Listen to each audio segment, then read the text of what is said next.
Hello there, everyone. Welcome to Coffee Time Career Chat with Patricia Hayes. Super excited to be here, of course, and always. And guess what? You are getting a new networking coffee chat. So excited about that because apparently there was a little video I did a couple of weeks ago that apparently struck a nerve with some folks. So we're going to follow back up on that. But back to introductions. Again, my name is Patricia Hayes. I am an executive advisor and career empowerment coach, an authentic networking strategist. All those things mean I love working with people who are ready to take their careers and their businesses to the next level and to do it in a very thoughtful and purposeful way, authentically, right? That is aligned with their core values and just to really excel at the next level. So if that is you and you are serious about your growth, then, hit me up in the DMs. Let's see if we can have a conversation about what it might look like to support you in private one-to-one coaching. I have to lay that out there because I am the worst at remembering to do that up front. Or at the end, I should say. I had to do it up front because I'm bad about remembering at the end. But today, like I said, we're talking about fixing your negative networking mindset. And it came up because it was one of those weeks, I don't remember what happened, but it's one of those things where people often are just like, oh my God, I hate networking is such a pain, it's a chore. And I am well aware that besides public speaking, it is the professional skill that is most detested by most people. So public speaking and networking are two of the most hated professional skills out there, and I love both of them. But I'm going to explain and talk a little bit about that because just because I love it doesn't mean I love everything about both of them, because I don't.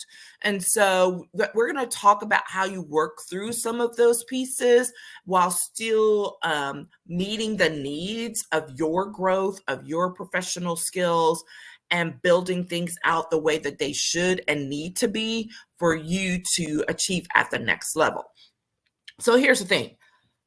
Bottom line, first of all, is that you must shift how you think about building your relationships. The reason why people hate networking so much is because they're stuck in that old way of thinking about what networking is. The whole trying to go to a happy hour, seeing how many people you can glad hand in 30 minutes or less, and they go home and wash off because you feel so slimy, right? I get it. I detest happy hours. I do not like them, right? But I get that sometimes happy hours, fundraisers, receptions, crowds of large people are things that are necessary because of the work that you do, because it's required by, your company or something. Like, you got to show your face, right? And this is where it kind of just builds on. Most of the time it builds on in layers, especially if you ended up having a negative networking experience at some point in time. Let's say someone stood you up. Let's say something just, out of pocket happened at one of these happy hours or something like that. And so it just really has set you off and you're like, I don't like this stuff.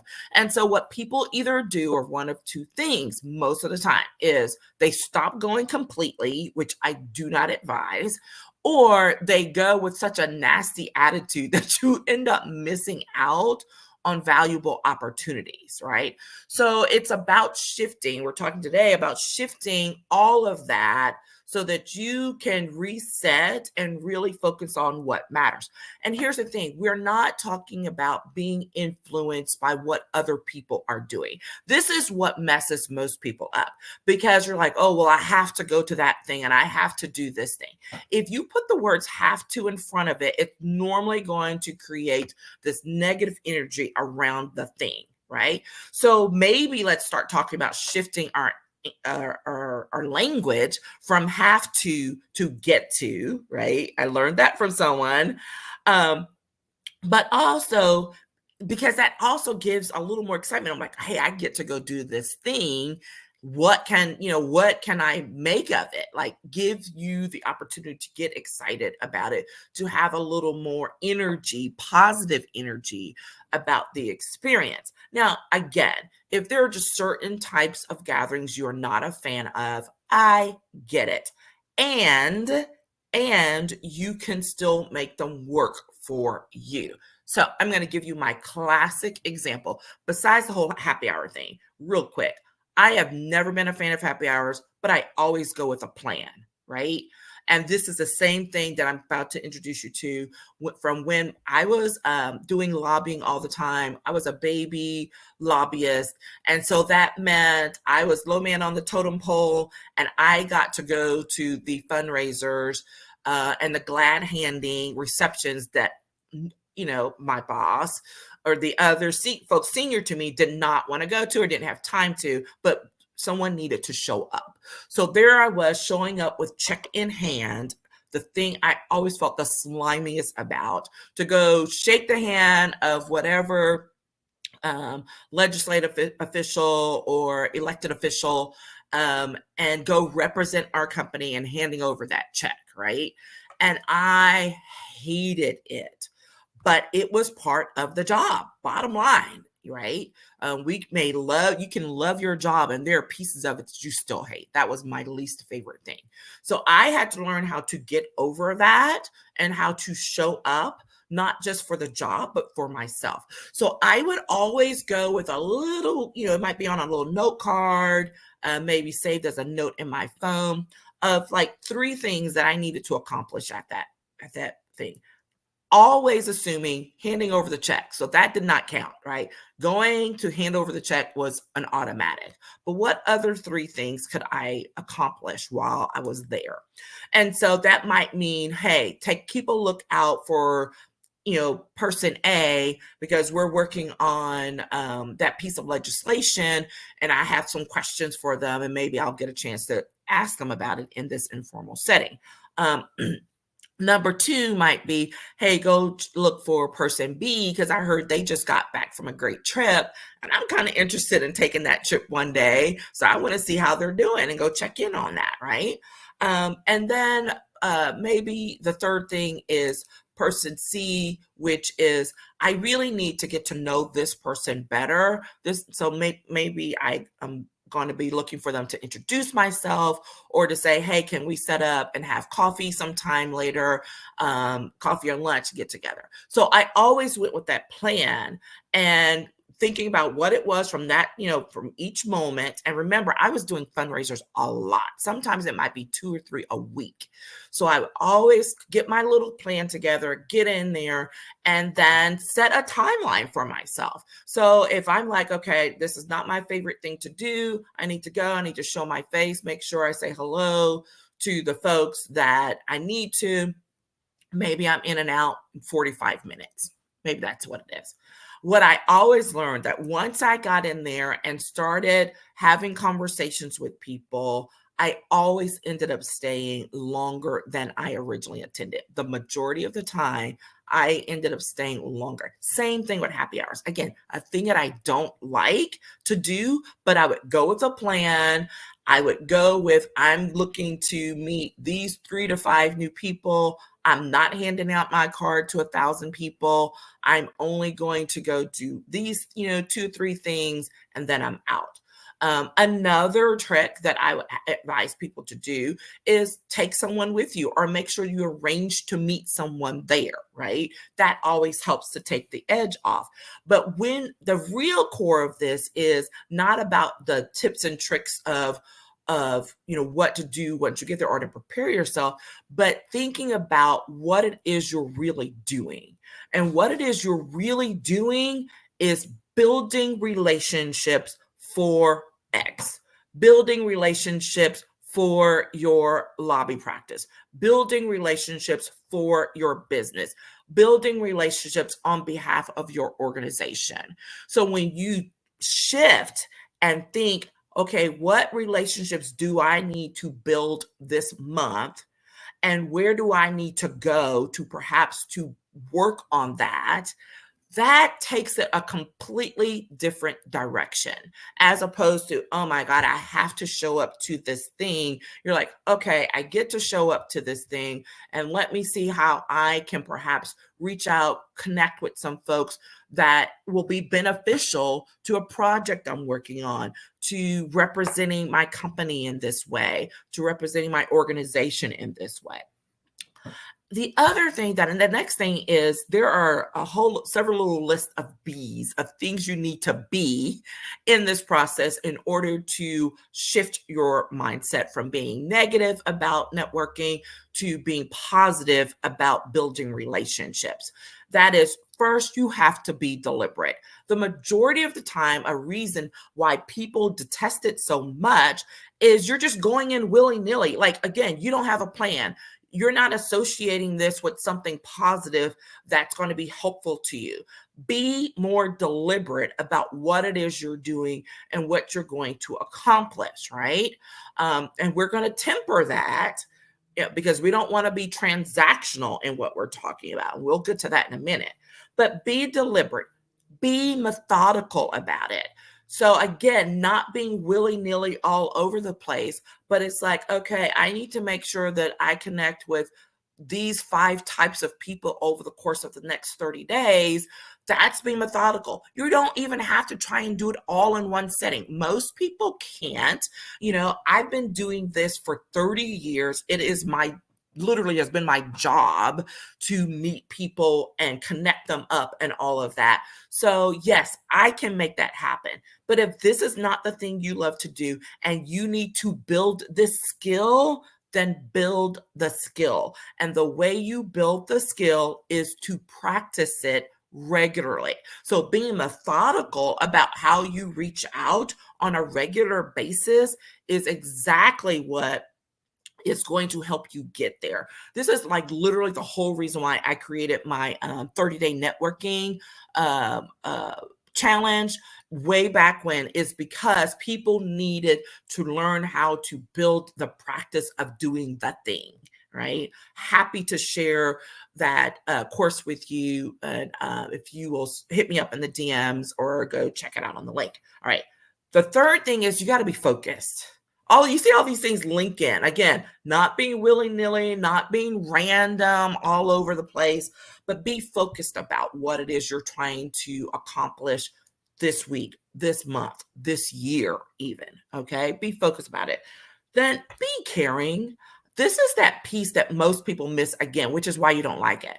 But if you're going in just saying, okay, yeah, what did you do? How you doing? Okay, fine, move along. Like, not really caring. This is why you miss out on opportunities, because instead of trying to talk to 10 people about basically nothing, what if you focus on trying to talk to 5 people a little more in depth? That's literally what I go for doing. So if I know that someone has just come back from a trip, I'm going to be deliberate about asking them, how was your trip? Tell me all about it. Like, engage in a conversation that's going to require a real answer that you're going to listen to, right? You're going to actually listen, use those ears, and engage in a back and forth conversation. This is what we do when you're building a relationship, right? And too many people are not trying to do that. They're just going in, glad handing, quote, touching as many people as possible and then getting out. If you know someone has been ill, or a family member, something's going on, again, without being like, not necessarily trying to get in someone's business or expose a whole bunch, but if you say, hey, I'm just checking how are things going with you guys, I know there was a few things going on there, give them the opportunity to say, hey, it was great, or even to share a little bit more, right? That's building trust in that relationship. And the fact that you're being thoughtful to even bring it up, oh my gosh, that takes you so far, okay? So be caring. It does not hurt to be human. And remember that other humans are going through things or dealing with challenges as well. And then the last thing, which links all of this together and ties it up with a bow, is be relational. Do not go in trying to figure out how many things you can do, and that's it. Transactional. When you're being transactional, it's one time and then you're moving on. That is not how you build relationships. You build relationships by going in, looking to see what you can give as much, if not more, than what you can receive. And receiving is different than taking. Notice I said that, right? Because taking is transactional. It's just like, what can I get from you today? You don't have anything to give me. Okay, let me move on to the next thing. You can spot a taker a mile away, stay clear of them, move along. If you have to deal with them courteously as well, as you have to, and then move along. Know that that's not the person that you're trying to build a long-term relationship with. Okay. But when you are, there's a giving and a receiving that's going on. And you have to be willing to receive from people as well as to give to them, whether it's information, whether it's a little bit of time, whether it's a connection to some source that you realize, oh my goodness, hey, I think you two should meet up. Oh my gosh, what a perfect example. Just last week, I was attending a fundraising event for one of the boards that I'm on. And I ran into one of the ladies. I didn't know she was going to be there, who has become a mentor for me down through the years. She's a fellow attorney. We've never worked directly together. I think we did like in some bar activities and some, lawyer related activities and things like that. But someone that I've just admired, from afar down through the years. And we've started, reconnecting and catching up, and she's been checking in on me and was like, hey, how are you doing? What do you need support with? That type of thing. So we, run into each other at this event unexpectedly. We end up sitting down, having a conversation. She's checking in, and I'm like, yeah, this has not been going so well. There's been a little bit of difficulty at these things. She's like, hold on a second. I was like, okay. She disappears, and she comes back with this person who does work with one of the organizations I was saying I was kind of like having a difficult time breaking into.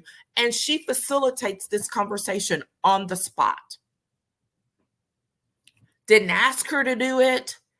She reckoned, she was listening. She heard, she knew that this person, that someone was there. She's like, let me go get them. And now we're going to have this conversation. I made a whole brand new contact and relationship that I wasn't even trying to at that point in time. That's what happens when you build relationships. People will offer to help and do things for you that you didn't even know was a possibility. As well as if you are willing to do the same, whether it's for that person or if you're passing it forward to someone else. This is how that cycle of trust and authenticity and purpose gets all tied up, because you are nurturing your professional network in a way that supports itself and helps to grow it moving forward. And what does that do? It helps you to grow as a professional. You become someone who's trusted, who people say, hey, this person will follow up. They're good people. They've done what they've said. They will connect you up with folks if they're able to, all of that. And not at some huge, huge level. Again, that was literally my job for decades. It doesn't have to be at that level, but it does have to be at the level that's going to challenge you and require you to move forward and take some chances, do some things that are not comfortable, right? But that are going to be beneficial to you and your professional growth in the long term, all right? So those are those 5 things you have to be. And just really honing in on that last thing, that the difference maker is putting relationships over transactions, period. Look out for your people. That is a skill. That is not something people automatically know to do. You do have to learn it. You do have to be aware of what's going on around you, of knowing when people have needs that might need to be filled, of knowing when there's like, okay, there's something going on, I'm not quite sure, and being able, like, it requires work. Go figure. Just like it requires work in your personal relationships, it requires effort in your professional relationships. Okay? You are building something of value. Act like it. Act like you are building something that is valuable to you and how you want to be and how you want to be seen in the world moving forward. Act like it. Yeah, y'all know I'm about to get on my soapbox, right? And that's the thing that's why I'm so passionate about it, because so many times people are letting things go by the wayside simply because maybe they're being lazy, maybe they're scared, and it makes them really uncomfortable. Well, if you truly want to grow in your career, in your profession, in your business, you are going to have to do some things that are going to make you uncomfortable, that make you a little scared, right? And that are challenging to you. That's what growth is all about. Facing those things head on, saying, okay, I may not know what I'm doing. I may get some things wrong in the process, but I'm going to make the effort. That is what matters. Just shift in mindset alone. It will take you so many places. It is so powerful. All right, there I am. I could keep going on this, you all, but I'm not, because I think that's really going to give you some things to think about, to reflect on this week when it gets to fixing this negative networking mindset.